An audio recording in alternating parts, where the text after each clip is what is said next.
Before we begin, take a second to like this video, subscribe to the channel, and turn on notifications. It may seem like a small thing, but your support helps stories like this reach the people who need to hear them. Some stories in the automotive world are loud, flashy, and built for entertainment. Others inspire with success and victory. But then there are stories like Bier's, stories that unfold quietly, slowly, and painfully. The kind that don't announce themselves with drama, but instead settle deep in your chest long before you realize what they've done to you. This is not just the story of a YouTuber, a mechanic, or a car revival expert. This is the story of a man who spent his entire life fixing what was broken: machines, systems, expectations, and people, until one day he realized that the thing breaking the fastest was himself. Derek's journey isn't about fame or numbers. It's about pressure, silence, responsibility, and the invisible cost of always being the strong one. And long before millions of people knew his name, long before Vice Grip Garage became a symbol of blue-collar hope, the weight he carried was already there, growing quietly, year by year. Derek Bier's story didn't begin with cameras, sponsors, or internet attention. It began in Minot, North Dakota, where he was born on May 16, 1984, into a world where nothing came easy and nothing was ever wasted. This wasn't a childhood filled with toys or weekend getaways. It was shaped by long winters, frozen mornings, and the constant hum of machines that had to work because there was no money for replacements. In Derek's world, broken didn't mean useless. It meant you figured it out. His father and grandfather lived by that rule, bringing dead equipment back to life with instinct, stubbornness, and experience earned the hard way. Derek watched, learned, and absorbed every lesson before he was old enough to understand what those lessons would eventually cost him. By his teenage years, he wasn't just helping, he was solving problems adults struggled with. Welding scrap together, fabricating parts that didn't exist anymore, improvising repairs with whatever was on hand. He learned patience through failure and resilience through frustration. Every cold night spent under a tractor or engine wasn't about passion. It was about survival. And buried inside those early years was a belief that would follow him forever. If something breaks, it's your responsibility to fix it, no matter the cost. Paragraph 3, skill without choice, pressure from necessity. What made Derek exceptional wasn't just talent, it was necessity. He didn't grow up dreaming of becoming famous or building an online following.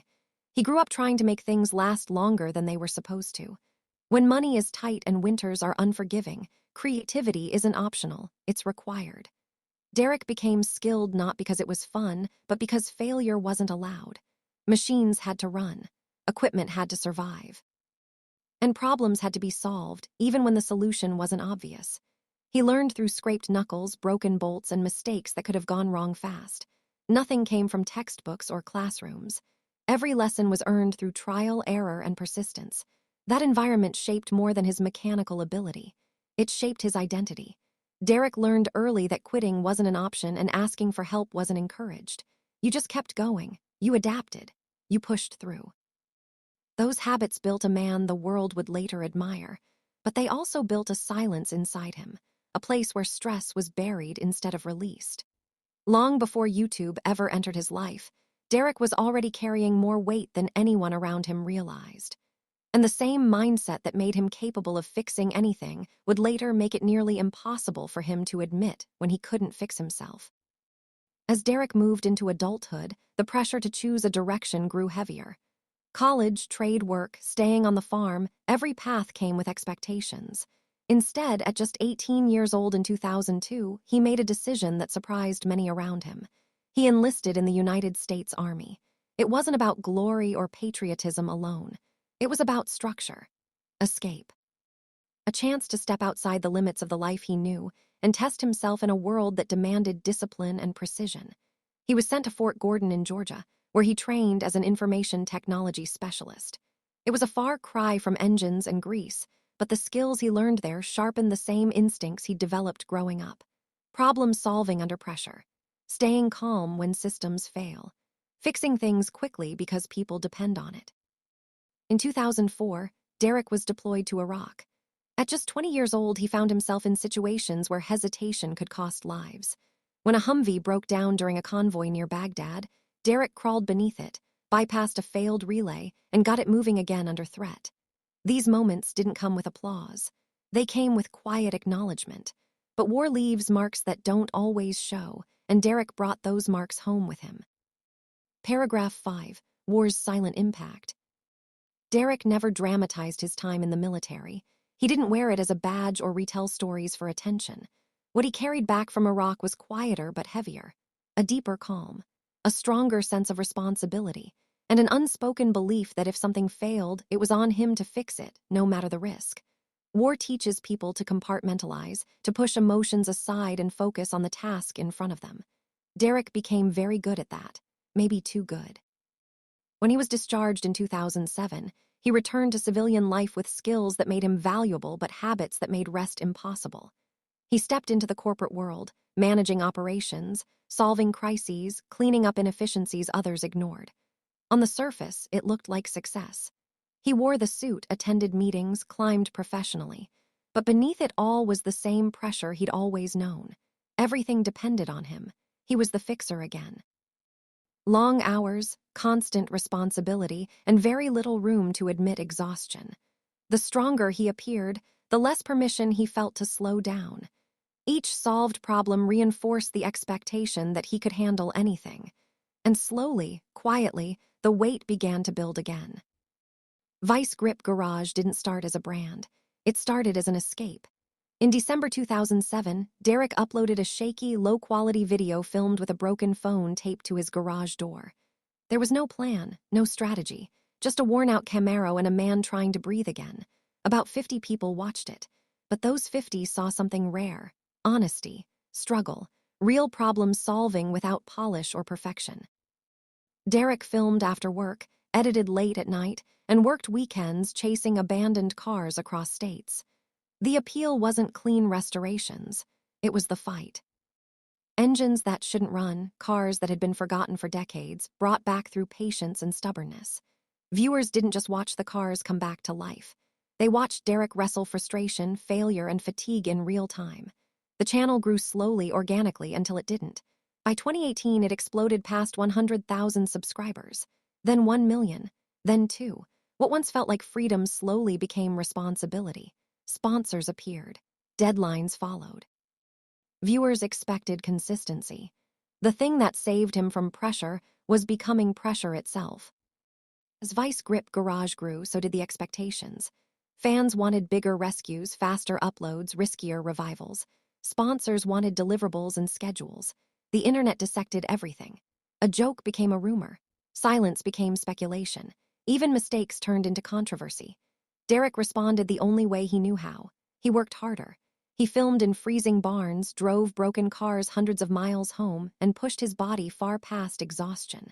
On camera, he smiled. Off camera, the nights stretched longer. Editing until sunrise, traveling constantly, missing dinners, missing moments. The line between passion and obligation blurred. What viewers saw was grit and humor.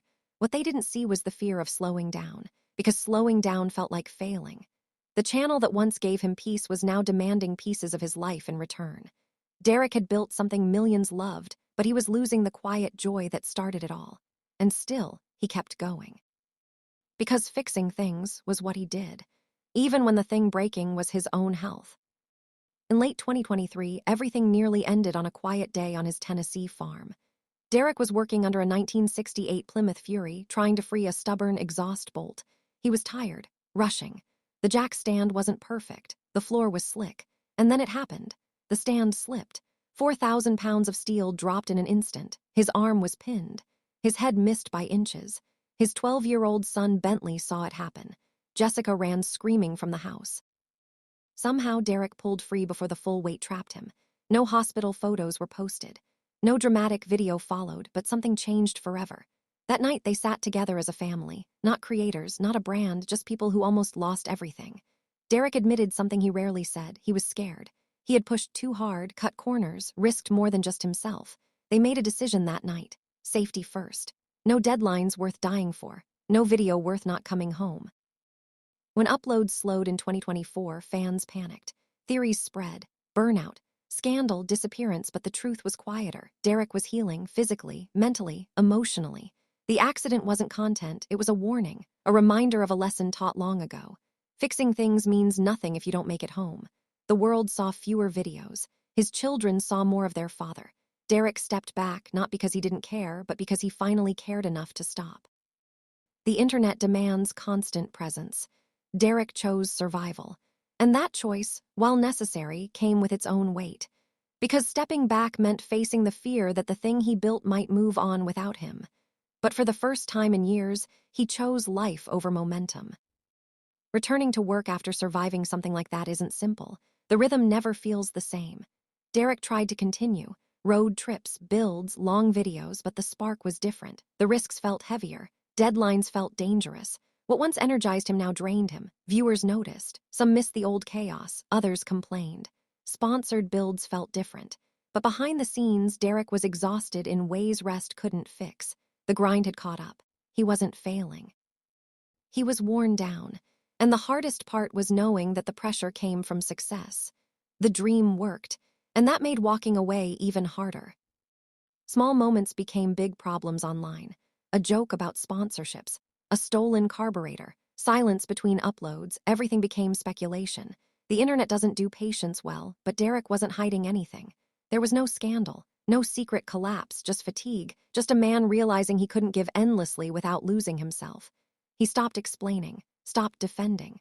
For the first time, he didn't try to fix the narrative, because some things don't need fixing. They need space. What ultimately changed Derek wasn't the internet, the numbers, or even the pressure of expectations.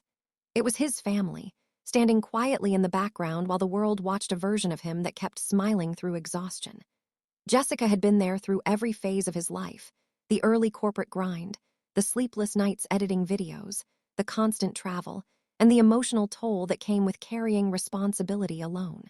She saw the fatigue settle into his posture long before he ever admitted it. She saw the way his hands shook after long days, the way silence replaced laughter, and the way fear crept in after the accident under the Plymouth Fury. Their children were never just background figures in his life.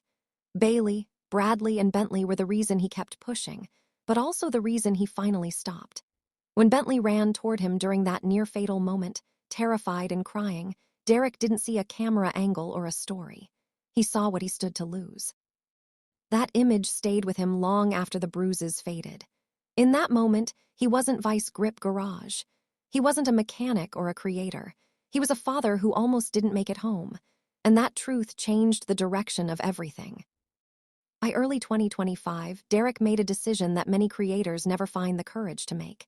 He slowed down intentionally, not because views were failing, not because sponsors disappeared, but because continuing at the same pace meant slowly destroying the life he worked so hard to build. Uploads dropped. Projects stretched out. Risky revivals were replaced with safer, more deliberate work. To the audience, it looked like a change in content. To Derek, it was survival. He stopped chasing the algorithm and stopped explaining himself to strangers online. He chose mornings at home over highways, dinners with his kids over editing timelines, and peace over performance. Some fans understood immediately. Others complained, comparing him to the past version they missed. But for the first time, Derek didn't try to fix every opinion. He accepted that not everyone would stay. And that was okay, because what mattered most wasn't momentum, growth, or engagement. What mattered was being present, being alive, and being there for the people who needed him most. It wasn't a retreat. It was a reset. From the outside, Derek's slowdown looked like fatting away. But the truth was far more complicated and far more human. Derek had spent his entire life being the fixer, the man everyone relied on, the one who didn't panic, didn't quit, and didn't complain. That role earned him respect, admiration, and success, but it also taught him to ignore his own limits. The hardest truth he had to face wasn't about YouTube or cars. It was about himself. He had to accept that strength doesn't mean endless endurance, that resilience without rest becomes damage, and that being capable doesn't mean being indestructible. This wasn't a dramatic collapse or a public breakdown.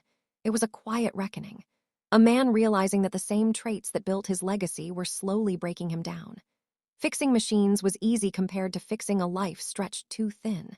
And for the first time, Derek chose to save himself before there was nothing left to save. Derek Bier's journey is not just a story about cars, YouTube, or internet fame. It's a story about pressure, identity, and the silent cost of always being the strong one. It reminds us that even the most capable people have limits, and that burnout doesn't always look dramatic. Sometimes it looks like slowing down, stepping back, and choosing peace over applause. The bravest thing Derek ever did wasn't reviving a car no one thought would run again. It was recognizing that his life mattered more than any upload schedule. So what do you think was the hardest moment for him? The near-death accident? The burnout that followed? Or the pressure of millions watching and expecting him to never stop? Let us know your thoughts in the comments. And if this story resonated with you, don't forget to like, subscribe, and share. Because stories like this aren't just about one man. They're about all of us who keep pushing, even when we desperately need to slow down.